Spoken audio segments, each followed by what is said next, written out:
Alright, so I ordered a bunch of stuff from Goodwill Finds over a Memorial weekend. They gave a coupon code for 50% off on any clearance. My question was it really worth it? I don't know. We'll find out. I don't think so, but I got a few good deals. Some bad, some good. I kind of see what rolls with the punches. So that was on May 27th, 2024. I'll go through, show the items. I have an unboxing just so you can kind of get a feel of how Goodwill finds locations, packages, or items. I found Southern California, which is really close to me, always really do a good job at packaging stuff, and that's where most of my consoles and game systems come from. But I also do some calculators, some toys every now and then, some cameras, and some networking items. So let's see here. How much did I spend? It was $251.98 between all the sales costs. So that's including shipping, handling, sales tax, and whatever the fees were. Uh, some of these, like the controllers, I mean, you can find them on eBay for pretty much cheaper, but they're very far and few between, and sometimes they like to list them as like auction lots. I hate auctions. It takes time out of your day checking it and making sure nobody's going to outbid you by a dollar. It's kind of frustrating. These systems, I like buying old consoles because I'm going to either mod them or use them in a project. We'll see. But yeah, I like to use an Arduino to mod PS1s. You can remove region locking. You can have it be able to play off of normal CDs, all kind of fun stuff using that mods. And then the big purchase on this one was this camera, which in my head would have paid for the whole lot, but you'll see.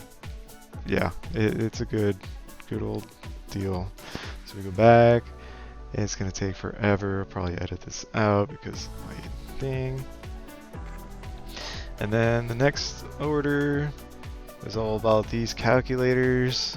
The Bionicles was a pretty good deal at only $16.99. I'll show some comps, kind of showing how much the price. Kind of bought this on a kind of a whim because it was like right next to the Bionicles. I mean, it's alright of a deal. I like TI-83s when they're on sale like this because like at $10, it's still not a great buy, but I usually have really good luck with Goodwills online anyway because they say it's untested and all that, but they usually work. They're just lazy, so they just list untested to cover their butts. And same with this double lot. The calculators usually sell pretty quick, and I mean it's not close to any summertime, so I like to kind of like sit on calculators. And yeah, I'll show some of the comps, scroll through how I go through it and all that. What I usually do is I take the item and then kind of see what costs and kind of average it out. And generally, quick selling items you can sell for a little bit more, especially if you have really good pictures and you clean it up and show that it works. Usually good. Some more cameras. These are kind of bad buys. I don't have the batteries yet, so we won't know if they really work or not. Generally, they probably do. The terminals are clean. But I need to get CR2s for the Canon EOS 300V and then a special battery charger for the Canon PowerShot A50. And then another PS1 bundle. I like the Orbi routers. Usually people don't buy those for some weird reason, but they're almost always a good deal. Like I've just sold one for $50 and no issues. It was factory reset. You could log in, all good. So these two are pretty much a no-brainer to me. And yeah, it was pretty great. Pretty small order. Well, I'll show you what they came in like, and maybe a little bit of tidbits of how I test, and just show you the comps. So let's go. Also, I'll be uploading my spreadsheet of stuff sells.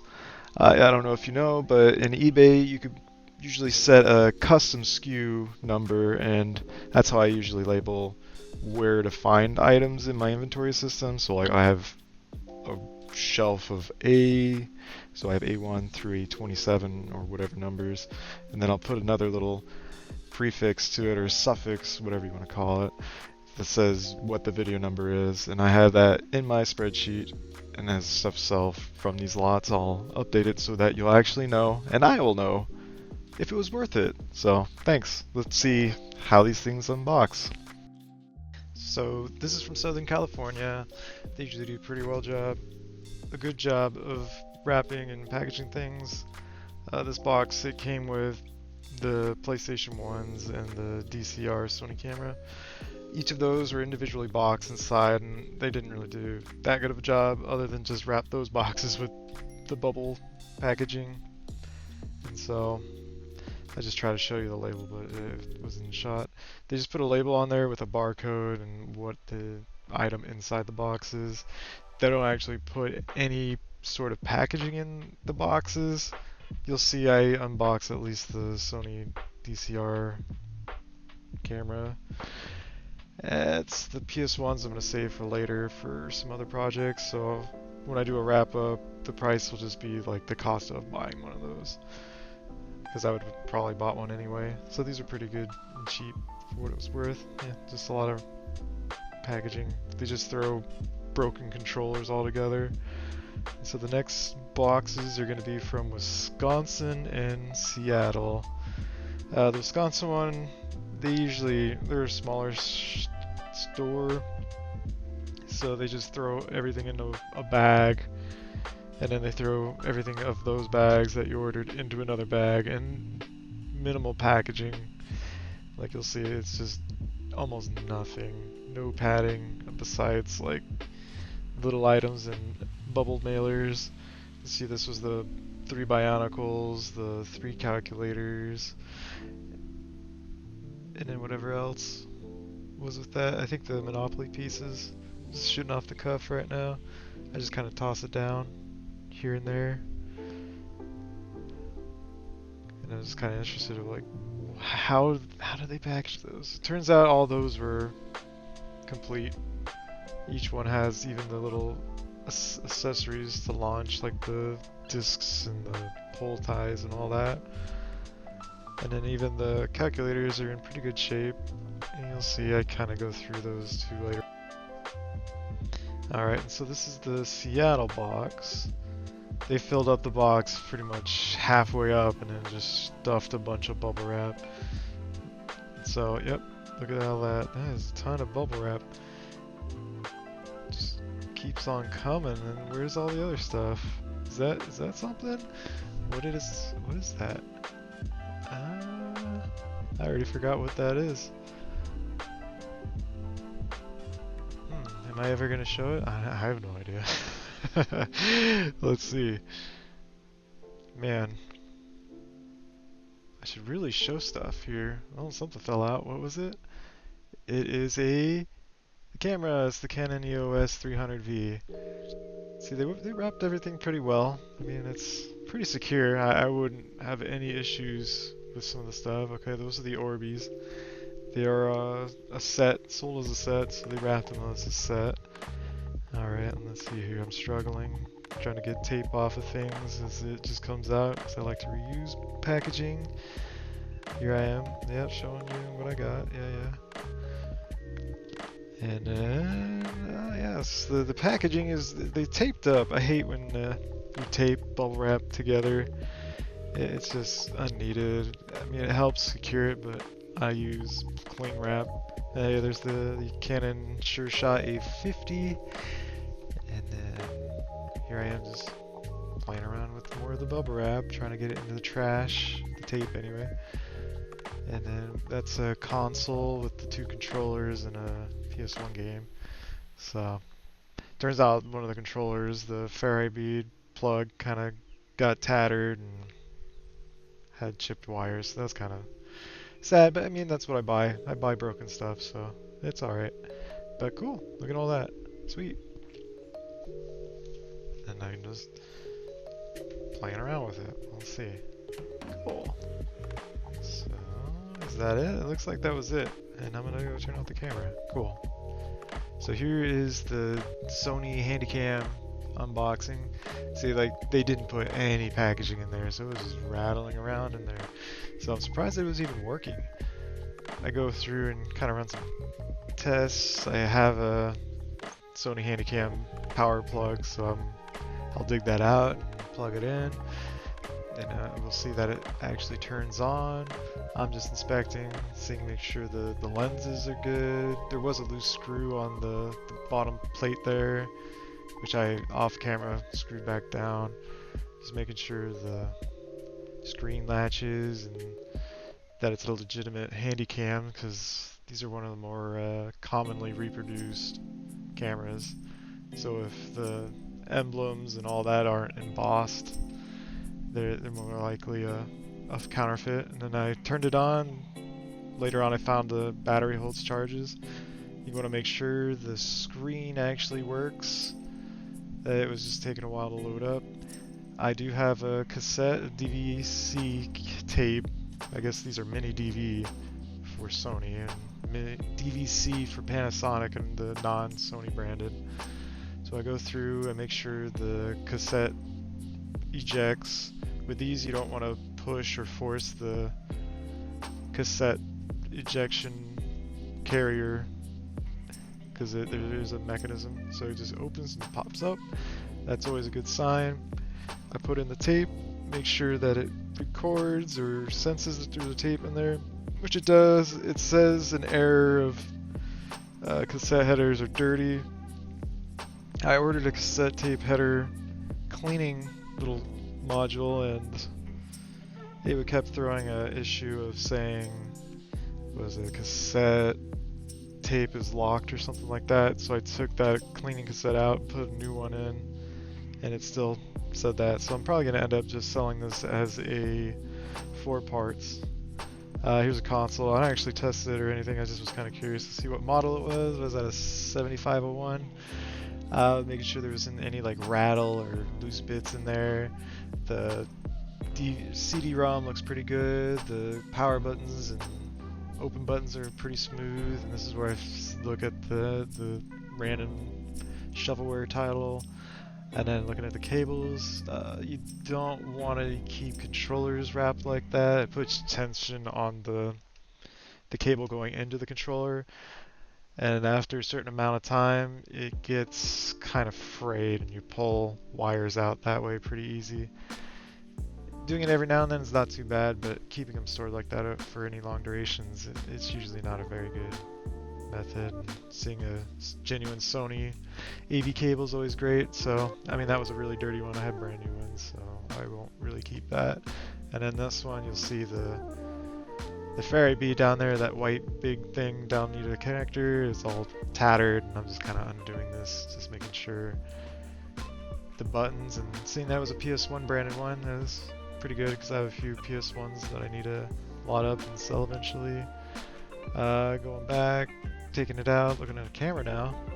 So this is the SureShot A50 as I struggle and try to figure out how to open this thing, because they really do tape up every little bag and nook and crannies, so it gets kind of complicated trying to open stuff without cracking a screen or anything. I'm just checking what kind of battery module or whatever it is. This one turns out it has like a special double CR type battery, and I'm looking at the terminals. It's a lithium battery, so there's not going to be any corrosion. The battery doesn't look bloated either, so debating on what I should do, and like, do I have a battery? I don't think so. So it looks like I'll have to order a battery charger, which kind of sucks, but you know, it's the cost of doing business. I saw that there weren't that many sold, and there weren't that many listed, so, and the ones that were, it's like $100, so it's like, alright, well, even for parts, I could probably still get about $30, and I'll go over that in my little spreadsheet roundup later on at the end of the video, kind of seeing what everything's worth. After inspecting and verifying whether or not things work that you expect, or as I expected with these cameras, I wasn't expecting them to work, so as long as they are functional and turn on and actually have some sort of expected things, then that's alright. So this is the EOS 300V, the Canon camera. I go through the same thing. I just look, make sure there's not any like crazy chips in the screen or the inside the lens carrier. Just like make sure there's no dust or any really difficult things to clean out of there. Open it up and see what kind of batteries it needs. And then it's like, oh, CR2, I have some of these somewhere. Oh, nope, just kidding. And then cut to the Orbi.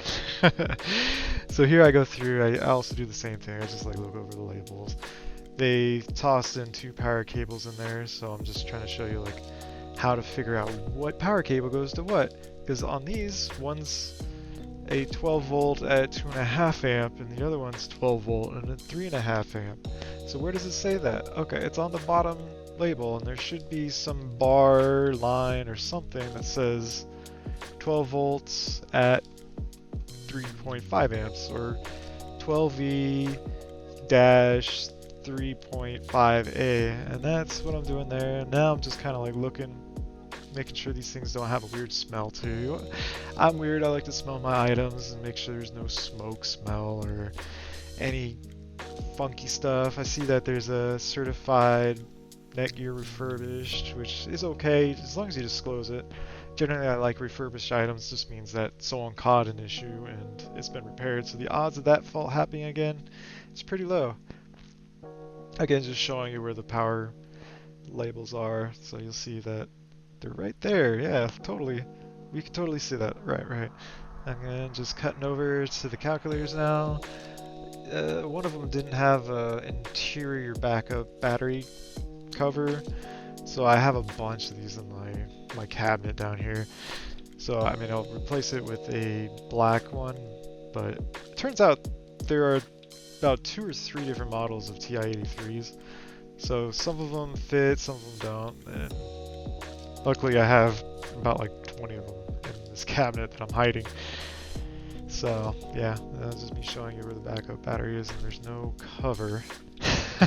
So, but hey, at least it works, and someone will get a cheap calculator instead of having to pay the exorbitant $100 and some for a new TI-83 Plus or whatever they are sealed. I think they still make these, and they do sell them there in package. So it's kind of ridiculous how long these have gone. And yeah, you still need them for math classes, high school, college. I use these all the way up through my master's, so yeah, you still use these dang TI-83s and TI-84s for pretty much all STEM classes. And then here we go, we got another TI-83, TI-84. I saw the comps, and there's not a whole lot of clear calculators listed, and usually when you get like a fancy color, I think everybody had a black calculator at one point, but like having a blue or a clear or a pink or a red usually generates a little bit more views and more desirables, just kind of stand out because everybody has a black calculator and they're so common. Here I am just struggling. There's just so much tape on these things. Like trying to get into these without a knife, I mean, it's kind of terrifying. I mean, not really, but you know. So this Goodwill likes to put like sticky notes on things and just kind of describes who packaged it and what the lot is. And then yeah, I'll just check to make sure there's no crazy funky goop or anything. Some of these screens have smudges on them, and making sure the battery terminals aren't all gunked up. And here I am just trying to figure out what is the similarities. Does this one have the same kind of backing for the backup terminal? And I have an idea. I have another calculator with one of these type of things. So I'll get to that later. It had a little bit of gunk. That's easy to clean off. It just kind of puts people off. So, but it looks like it works, so I'm not too worried about it. Usually these things are a little bit... I'll do another like 10-minute, 15-minute testing as I list stuff, so it should be alright. But yeah, just going back through, looking at the terminals. This is one of the bread makers. It's just bread and butter type of deals to make about like another $10 or so on each. You'll see. I have a whole spreadsheet that I went through. Alright, so to wrap this video up, I did an entry into my Google Docs So I have Goodwill Finds video 1. I mean, the name's not going to be quite that, but I mean, it's the first Goodwill video sourcing, so I have that. And then over here on the side I have the cost of goods, so this is everything wrapped up, handling fees, the shipping, and the cost of each lot that I bought from all 3 stores. And then I have my estimated profits, which is calculated by doing some fancy math. So over here the cost is basically the cost of all the lots divided by each item count. So how many is that? 17 items. I do cash flow accounting. I'm not an accountant. Do your own research. I'm an accountant and this helps me a lot. You can do a lot easier. I usually do accounting by one item, but it gets a little bit lost in the weeds when you just buy a bunch of junk all at once. But for my personal taxes, I'll do each individual, but also by lots, and I'll see which one was more accurate at the end of the year. Anyway, so then I do that. That's why it's an average, just the max cost divided by the number of items. And then over here I have an estimated profit based on that earlier scrolling that I show you. So I just kind of picked the lowest one. I'm going to keep these so I don't take any shipping or anything in account for that. And same with these. Anything that I say like PS1 or anything, I am going to keep. And then with like the Sony Cam, I'm going to sell it for parts for like $45, right? And then I do 0.8%, you know, because that I'm doing 20% off because eBay is going to take their cut, which I think for top rated it's 12% for cameras and electronics, but that also doesn't take into account if the person pays taxes. So you pay an eBay fee on all the money eBay gets from the customer, so that 13% is all probably going to be more because they pay sales tax depending on where they're from, and then if they pay shipping, that gets lumped in with that as well. So I mean, I generally have been doing really well and almost to the cent accurate by doing 0.8 on how much money I keep, and then I subtract the amount to ship. So this little camera, it's going to be about £1 at most. So I'm like, okay, it's going to be about $6. Worst case, it comes in at $8, and I'll just do a padded envelope, and that's like $8.45 or something like that. I think prices went up a little bit. Okay, but so this next item, TI-83 Plus, I scroll through. Average is about $25 for those to sell, so I do that. 25 times 0.8 minus 6, which just happens to be $14. So with these, you can see that the cost, it goes up and down depending on it, so that's why I do an average. And then, so if I go over here, my estimated profits is just summing all that column up based on this first column here, which is Goodwill Finds 1. So that's why I have these keywords here, just so I can do my, I want to say algorithmic adding. It's just sum if, and then that gets that total there. And then I have an estimated return on investment, which takes all those, just subtracts it. So it's a differential percentage, right? Is that, I'm not an accountant, right? But anyway, like 28.34% estimated revenue. It might be more, it might be less. It just depends on whether I run a sale and an item sells for that amount. And then as this goes on, I'll actually update the shipping and then the actual sold and sold date. And then this column will have, you know, my profit minus shipping, and that's about it. I mean, I really don't probably need these because I'm just going to take the number of actual payment. Because when you click the buy label and all that, you go back in the listing and it shows you your net take-home profit, and that'll be the number I post in the profit. And so it might be different, but we'll see. We'll see if my accounting method works for this YouTube channel. And yeah, that'll be a whole lot of fun. I'll try to keep up with this as I go. And yeah, hope you have fun, and maybe there's some more. I'm going to grow my death pile again slowly, but hopefully I list more than I sell, so. Or whatever, you know what I mean, right? Hopefully I sell more than I get. Alright, well, talk to you later. Bye.